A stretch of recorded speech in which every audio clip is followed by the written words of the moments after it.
delegation of scholars, religious experts, as well as representatives from several Indonesian higher education institutions have arrived here at the Palace of Serbia in the nation's capital of Belgrade to attend the 5th bilateral interfaith dialogue between Serbia and Indonesia. Now, this dialogue will have speakers from various faiths, religious experts, as well as government representatives, and the dialogue will revolve around maintaining religious tolerance and cultural identity in the public sphere. With the theme Tolerance and Culture, this year's event focused on fostering religious tolerance and preserving cultural identities within public life. The dialogue brought forward speakers from various backgrounds, including religious and community leaders, scholars, and journalists. In addition to the speakers, Serbian university students, including those hailing from Indonesia, also attended the dialogue. The 46th patriarch of the Serbian Orthodox Church, Professor Doctor Porfirije, opened the ceremony with remarks and a blessing, joining to discuss path to peaceful coexistence.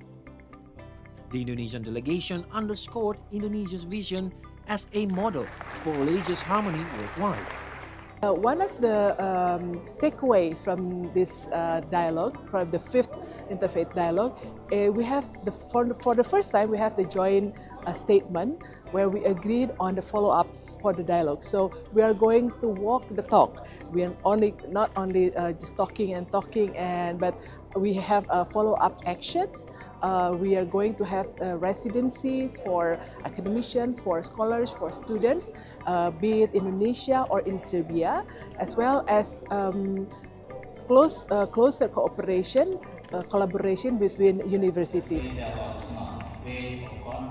The dialogue included two main sessions, one on promoting religious tolerance in public discourse, and the other on safeguarding cultural heritage through churches and religious communities. Serbian Interfaith Dialogue head Jovana Rakovic praised the collaboration, expressing hopes for future partnerships. I'm so happy to say that we're all very satisfied with the conclusions that we heard for the 5th Interfaith Dialogue between Serbia and Indonesia. And the discussions were very fruitful, very useful. We heard lots of we learned a lot from the delegation from Indonesia, and expectations are that in this manner we can all continue our fruitful cooperation, and that in 2026 we will have the 6th Interfaith bilateral dialogue between Serbia and Indonesia, and that this will be a bond of friendship between us and to continue like this in the future. The event concluded with both nations signing the first ever joint statement, pledging expanded student and scholar exchanges. I think this is very important. I think this is the 5th Indonesia and bilateral interfaith dialogue, and this is also in relevance to our vision and mission within the Ministry of Religious Affairs, because one of the responsibility under the Ministry of Religious Affairs is actually to maintain religious harmony within the Indonesian. And also one of the thing that has been emphasized by the President Prabowo and also our new elected Ministry of Religious Affairs, Professor Dr. Nazaruddin Umar, we are going to make Indonesia as the reference and destination for the world in terms of religious harmony. So this is as an improvement, as a evidence based that Indonesia become the reference and destination for the world, destination for religious harmony.